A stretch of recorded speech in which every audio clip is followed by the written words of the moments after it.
তোমাকে ভালোবাসি।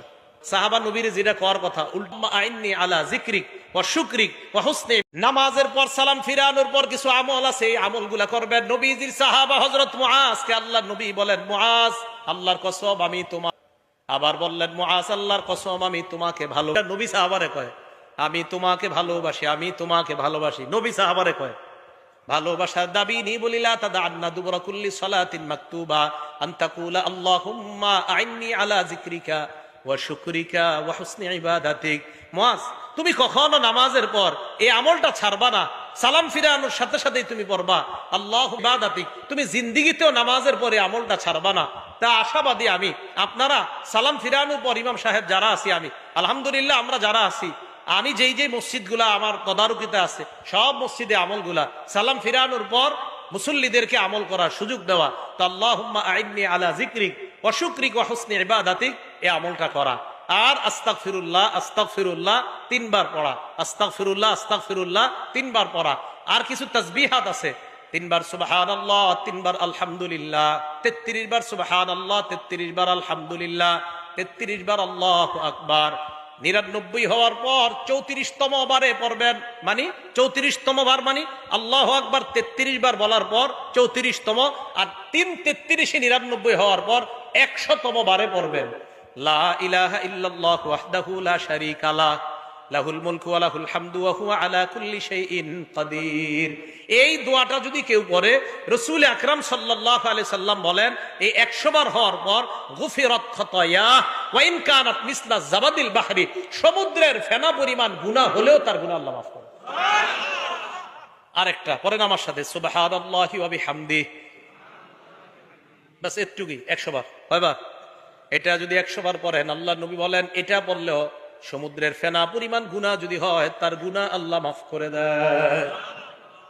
আর আয়াতুল কুরসি পড়বেন। বুলুগুল মারাম 97 নাম্বার হাদিস, এই হাদিসের মধ্যে আসছে ক্বালা রাসূলুল্লাহ সাল্লাল্লাহু আলাইহি ওয়াসাল্লাম মান ক্বারা আয়াতুল কুরসি দুবুরা কুল্লি সালাতিন মাকতুবা, কোন ব্যক্তি যদি ফরজ নামাজের পর আয়াতুল কুরসি পড়ে, লাম ইয়ামনাহু মিন দুখুলিল জান্নাহ ইল্লাল মাউত, মরবে আর জান্নাতে যাবে। এই 2 জান্নাত আর ওই ব্যক্তির মাঝে ব্যবধান হলো মৃত্যুবরণ করা। মারা যাওয়ার সাথে সাথে আল্লাহর জান্নাতের মেহমান। তাহলে আয়াতুল কুরসি পড়া এটা কখনো ছাড়বেন না। মা বোনরা যারা পারেন না দেখে দেখে আয়াতুল কুরসি পড়বেন, আপনারা যারা পারেন না দেখে দেখে আয়াতুল কুরসি পড়বেন। এরপরে যদি মুনাজাতের প্রয়োজন হয়, মুনাজাতে যদি কারো শরীক হইতে মন চায় হবেন, মন না চাইলে হবেন না। কোনো আলেম বলে না যে মুনাজাত নামাজের অংশ, এটা আপনারা শুধু শুধু ইমামদের উপর অভিযোগ দেন। কয় কি যে ইমাম সাহেবরা বলে মুনাজাত নাকি নামাজের অংশ। না, মুনাজাত ইমাম সাহেব করে ওনার মন মতো। আপনার মন চাইলে ওনার সাথে শরীক হবেন, মন না চাইলে শরীক হবেন না। মনে রাখবেন নামাজ আলাদা ইবাদত, মুনাজাত আলাদা ইবাদত। মনে থাকবে, নামাজ বলেন নামাজ আলাদা ইবাদত, মুনাজাত আলাদা ইবাদত। কোন মুসল্লি যদি মন চায় আমি মুনাজাত করবো না, আমি দাঁড়ায় সুন্নত পড়বো, আপনি বলেন আপনার কোন ইমাম সাহেব না করছে কোনোদিন? তা আন্দাজি অভিযোগ দেন কেন? এই জন্য আপনার এরপরে যদি মন চায় উনি মুনাজাত করলে আপনার মন চাইলে ওনার সাথে মুনাজাতে শরীক হবেন, মন না চাইলে শরীক হবেন না। যদি কোন কোথায় আলা ইবনে হাজরামি রাসূল সাল্লাল্লাহু আলাইহি সাল্লামের সাহাবা ফজরের নামাজের পর মুনাজাত করছে, অন্য যারা সামনে ছিল তারা আমিন আমিন বলছে। তারা কি বলছে? আমিন আমিন বলছে। এটা বলার পরে এখন কি বলবে জানেননি অনেকে? হুজুর উনি তো ক্ষেত্র বিশেষ মুনাজাত করছে। অনেকে বলবে কি ক্ষেত্র? তখন বলবে আলা হাজরামি, নবীর সাহাবা আলা হাজরামি তখন বিপদ ছিল খুব, ওই বিপদ থেকে মুক্তির জন্য ফজরের পরে মুনাজাত করছে। আমি জানি এই কথাটা অনেকে বলবে যে আলা হাজরামি বিপদে ছিল, বিপদ থেকে মুক্তির জন্য মুনাজাত করছে। আমরা মুসলমানরা কি কম বিপদে আছি? যদি বলেন না আমি তো হুজুর পুরা বিপদ মুক্ত, তো ঠিক আছে মাশাআল্লাহ, আপনি খতিব হয়ে যান মসজিদের, এটা আপনি এত পেরেশান মুক্ত। একজন খতিব আলোচনা করার আগে হাজারো চিন্তা করে তার একটা আলোচনা করতে হয়। তাহলে মুনাজাত করছে কিনা আলা হাজরামি। বাকি বললাম মুনাজাত এটা বাড়াবাড়ির জিনিসটা, কারো মন চাইলে করবে, কারো মন চাইলে করবে না। আলা হাজরামি উনি ফজরের নামাজের পর মুনাজাত করছে। আল বিদায়া ওয়ান নিহায়াতে আছে এই বর্ণনা, লম্বা আলোচনা, ইতিহাসের কিতাবে স্পষ্ট লেখা আছে। তো এই লেখার উপর আবার প্রশ্ন উঠবে অনেকের, হুজুর উনি তো একটা বিপদে ছিল তখন, তাই আমরা মুসলমানরা এখন প্রতি মুহূর্তে বিপদে আছি।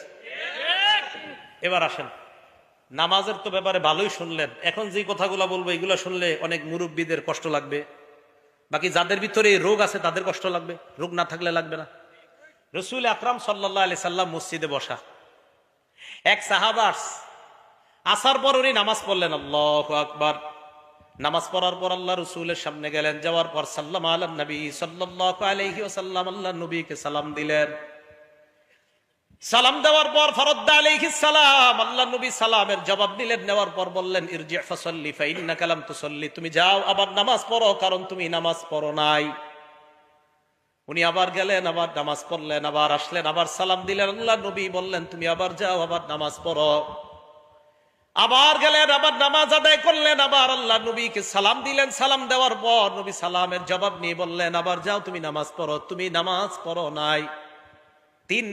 তিনবার এইভাবে হওয়ার পর আল্লাহ নবী তাকে বললেন, তুমি যাও, আবার নামাজ পড়ো। ওই সাহাবা জবাব দিলেন, ইয়া রাসূলুল্লাহ মা উহসিনু গায়রা, আমি এর চাইতে ভালো সুন্দর নামাজ পড়তে পারি না।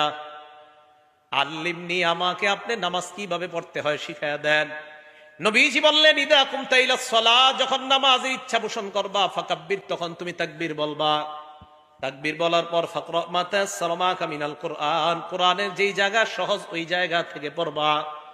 এবার শুনেন, পড়ার পর সুম্মার কার পর রুকু করবা, হাত্তা তাতমাইন্না রাকিআ, ধীর স্থিরতার সাথে রুকু করবা। যতক্ষণ তোমার ইতমিনান না হয় ততক্ষণ তুমি রুকুতে থাকবা। এরপর আল্লাহ নবী বলেন, সুম্মার ফারাসাকা মিনার রুকুই হাত্তা তাতাদিলা কাইমা, এরপর রুকু থেকে দাঁড়াইবা, সোজা হয়ে দাঁড়াইবা, বাঁকা হয়ে থাকা যাবে না। হ্যাঁ, সোজা হয়ে দাঁড়াইবা। আমাদের অনেকে এইভাবে বাঁকা হয়ে থাকে, আর বুঝায়, ও ইমাম সাহেব তাড়াতাড়ি সিজদায় যান।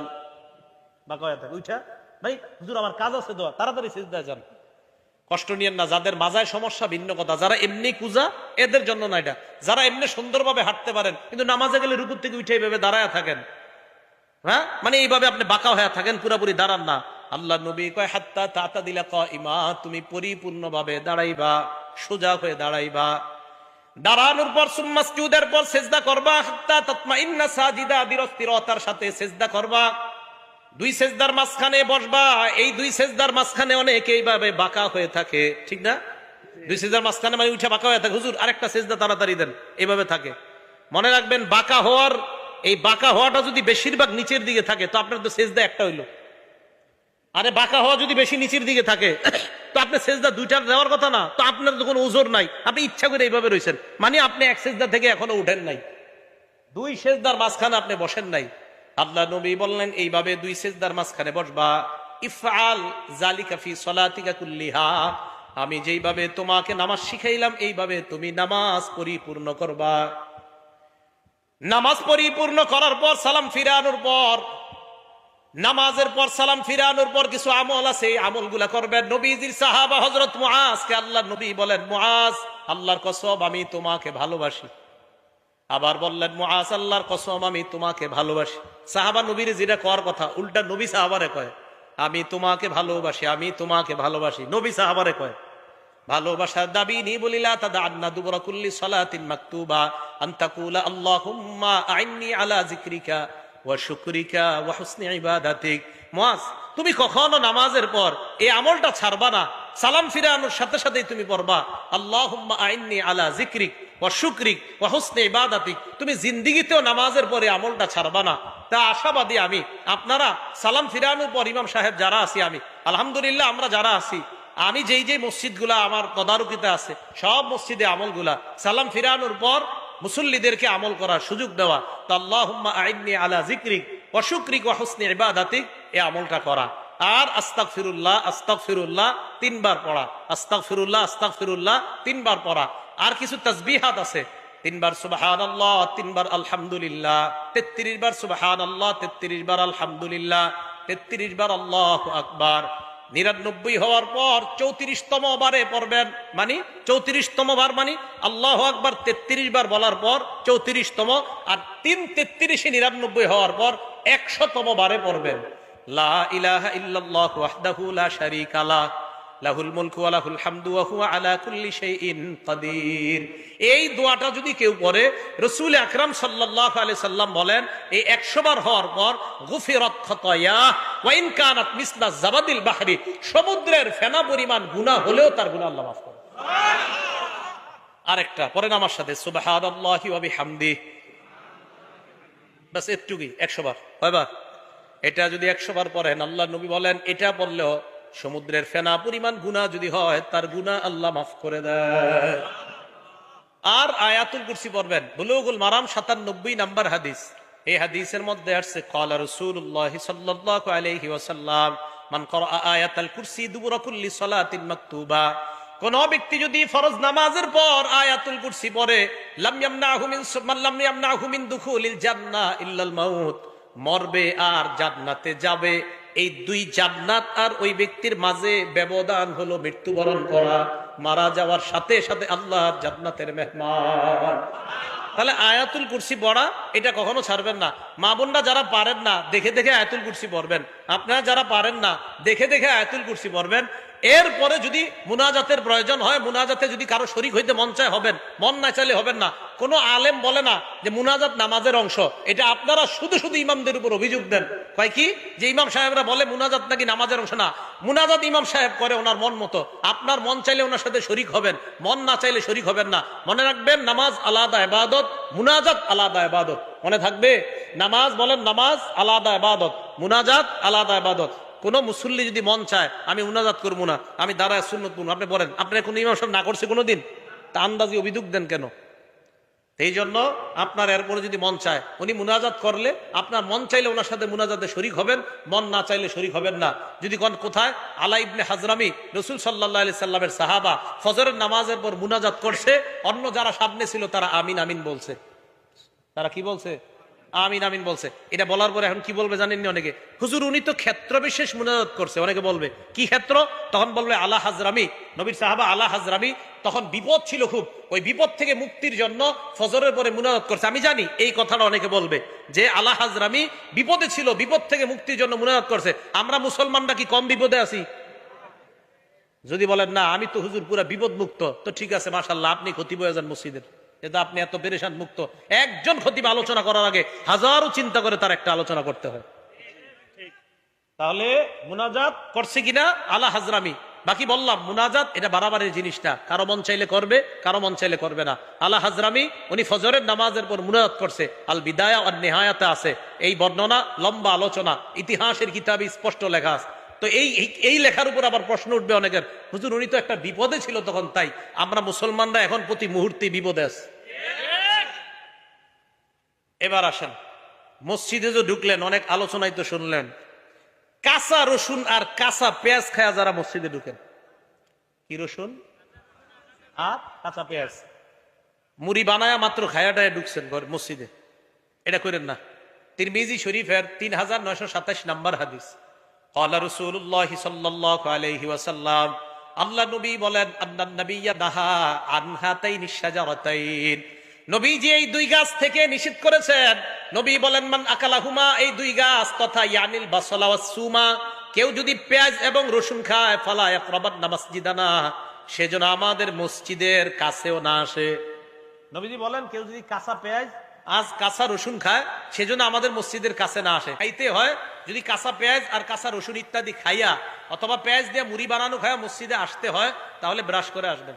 কি করে আসবেন? ব্রাশ। কেন ব্রাশ করে আসবেন? মুসলিম শরীফের হাদিসে আসছে।